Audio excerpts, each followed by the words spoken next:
An American man contacts me on Facebook and he says, "Hey, I'm an American guy, non-Muslim, but I'm interested in Islam."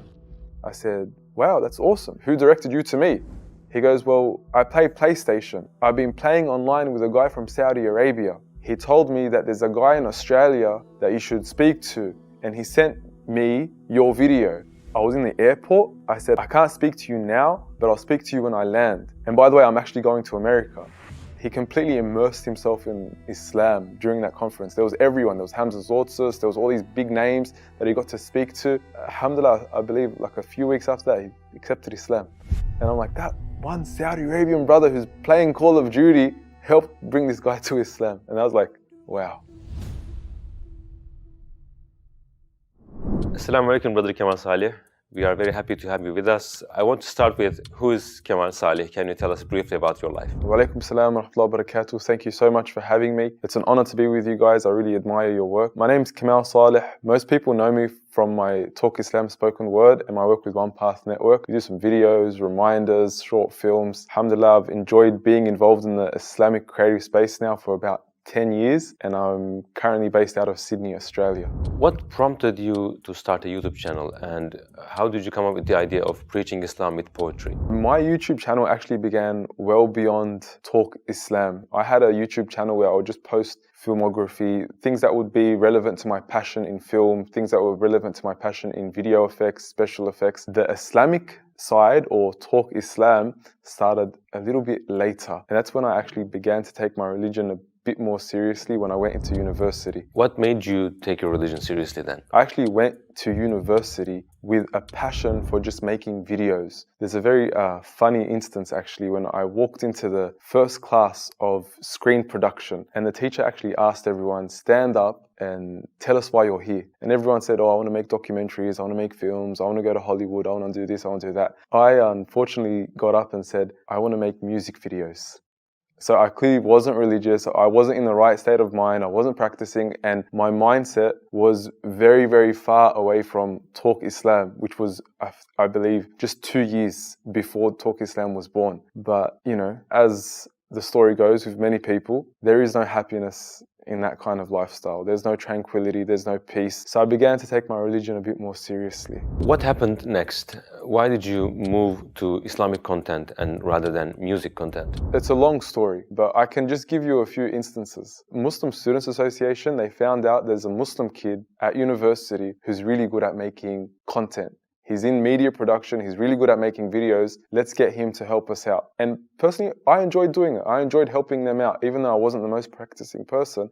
But I enjoyed because I felt like I was being made to feel like I was responsible for something. And I found a group of friends that I could belong amongst. And so I happily went ahead and helped them with their videos. And I would still at the same time, unfortunately, have that baggage with me. But at the same time, I was still willing to help out the Muslim students on campus. So they meant you, these MSA guys? Yeah, they meant me, and meant you. And I was referred to them as a guy that knew how to make videos, a guy that was cool with his content creation skills. So that's what happened. So they invited me to come along. I happily contributed, but at the same time, I had that baggage. And there was one funny instance, a funny moment that I could actually share with you guys, you probably would relate to. I came with that baggage to the MSA, right? So I was like heavily addicted to music. I would even drive my car blasting like the worst songs, haram songs. Like, this is not a matter of music is halal or haram. This is like 100% haram songs that I was like blasting. And what happened one day was I was driving past my university blasting music, the worst songs. And then I drove past the university musalla. And obviously the masjid, the jami of the university. And obviously you're going to get embarrassed, right? So you turn the music down. And a funny instance occurred that I turned the music down and then I kept driving. And then once I, was well clear away from the masjid, I turned the music back up. And I drove all the way out to like the exit of the university and turned the music back up, chilling in my car, blasting these haram songs. I'm at a red light just waiting. And then I see a car pull up right next to me on the right. And there's someone like looking at me, like odd. And then don't want to pay too much attention, but in the end I go, you know what, I might as well just see who is it? Because they're clearly looking at me. I look and it's the president of the Muslim Students Association.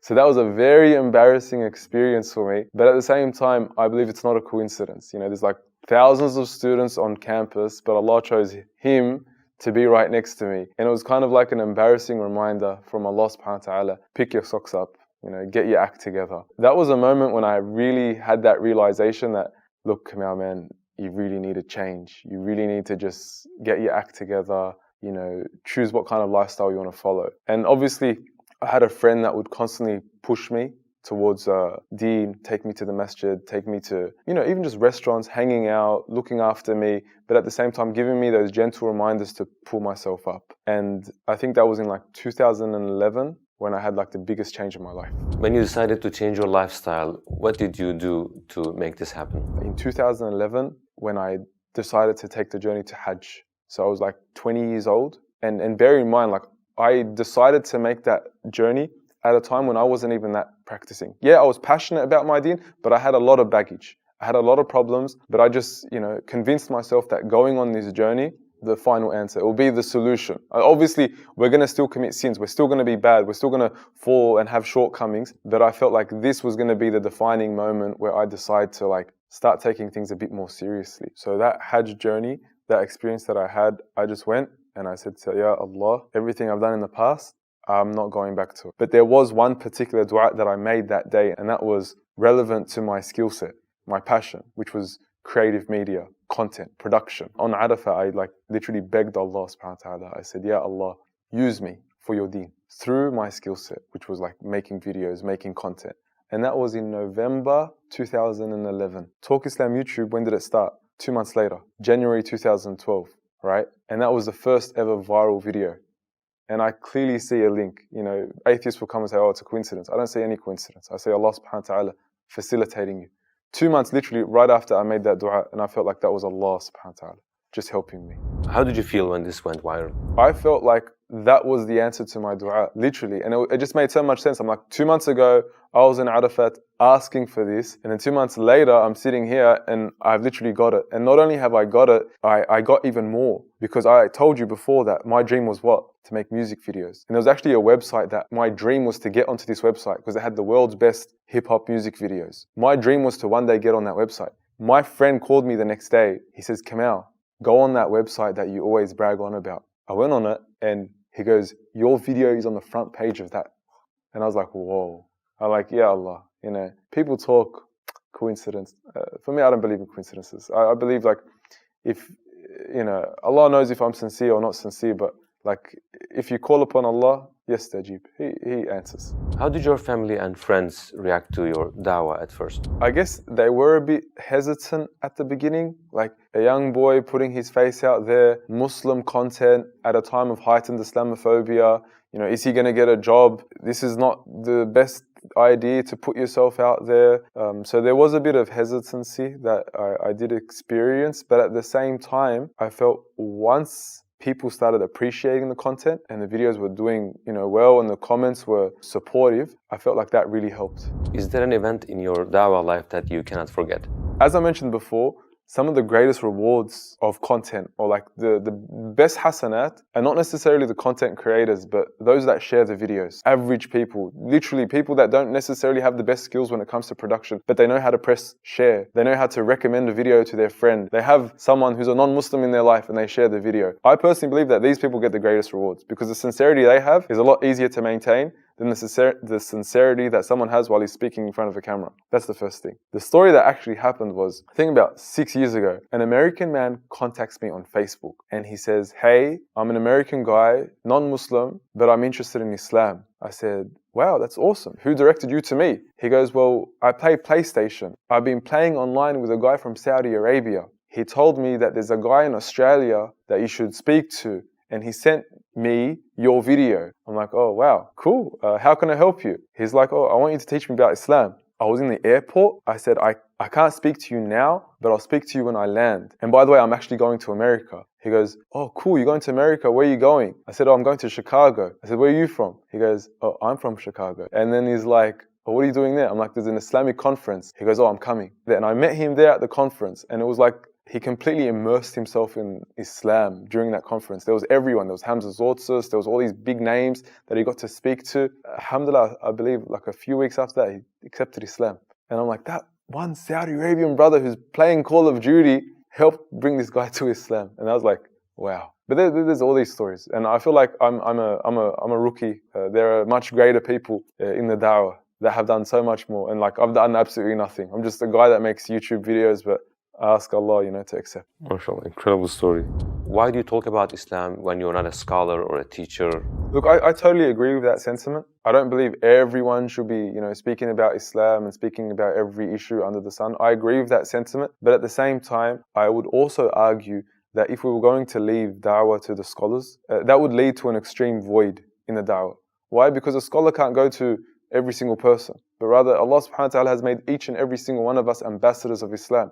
We all have a role to play, even if it's insignificant, even if it's small. It's just up to us to use that role to the best of our abilities. In my situation, it was video production, content production. So I felt like, why not? If you had a daughter, how would you explain hijab to her? Look, I'll be honest with you. Wearing the hijab is very hard. I don't have a daughter, so I can't speak. But one thing I can tell you is that it's difficult and it's hard. Like, the pressure is hard. And the Prophet ﷺ, he foretold that a time will come when holding on to your deen is like trying to hold on to a burning coal. So I would first acknowledge that it's difficult and that it's hard. But after that, I would remind her that it's harder not to wear the hijab. It's harder to be far away from Allah. It's harder to be distant from Allah subhanahu wa ta'ala. Allah knows your circumstance. Allah knows you're going through a hard time. Allah knows that it's difficult. But at the same time, Allah wants yusr for you. يُرِيدُ اللَّهُ بِكُمُ الْيُسْرِ. Allah wants ease for you. He didn't mandate anything for you except that He knows it's best for you. I would stress that. This is what Allah wants from you. And don't you want Allah to love you? Also, I would start from a young age. I feel like a lot of people make the mistake of delaying it, like not necessarily, or bringing it up when she's like well into her teens. Like, I feel like that's a bit too late. You need to encourage from a young age, because the formative years of our lives are in our childhood. Give her great role models as well. Lastly, I would let her know that she looks beautiful in the hijab. How do you keep your enthusiasm active in this field? And do you ever sometimes say, let someone else do this job? I'll be honest with you, all the time. All the time I ask myself, maybe, someone else should do it. But I don't say it through like a pessimistic lens, but rather a hopeful, positive, optimistic lens that we need the next batch of people. We can't have the same people, the same faces around for the whole time. So we need to get the next batch of people up. We need to train them. We need to prepare them. We need to equip them with the right knowledge, the right skill sets to continue. As we said, the caravan needs to keep moving, with or without us. So it's important that we do get the next batch of people. But how do we keep them enthusiastic? This is a very dangerous field. Why? Because so many times we see highly passionate people, and they're doing da'wah, they're doing the best of actions, they're literally making the best videos. They're, not just videos, anything to do with da'wah, working in the community, working in masajid, working in the MSA, highly passionate people. But it's so easy to misplace passion for Islam with one's passion for their own nafs and their own ego. And it's sometimes very difficult to distinguish or differentiate when we're doing it for our own ego and when we're doing it for Islam. Why? Because outwardly we're both doing the exact same thing. And that's the scariest thing. Sometimes we get highly passionate and highly motivated when we're rewarded with dopamine from algorithms that give us likes, shares, and views. And oh wow, that's rewarding, it's fulfilling. But are you truly getting fulfilled because the da'wah is, reaching people? Or are you getting fulfilled because, man, that's me. That's me out there, man. That's my nafs, that's me. So that's very dangerous to always be passionate. I love passion. I've always said, if I can find a passionate person, please. But at the same time, we need to make sure that that passion is channeled, so it's passion for the da'wah and not passion for oneself, because it's so easy to get that misplaced. And the best of us struggle.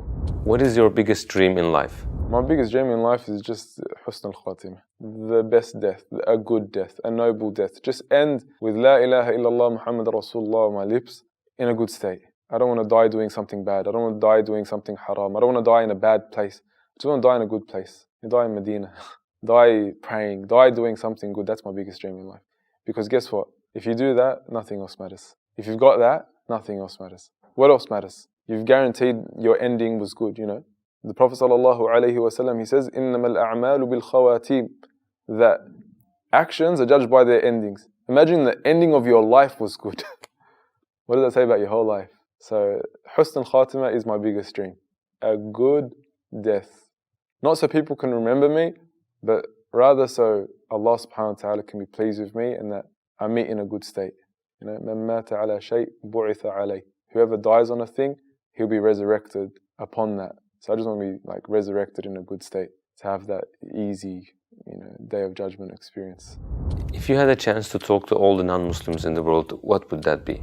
That's a difficult question because وَلَوْ شَاءَ اللَّهُ لَجَعَلَكُمْ أُمَّةً وَاحِدَةً. If Allah wanted, He could have made us all one people.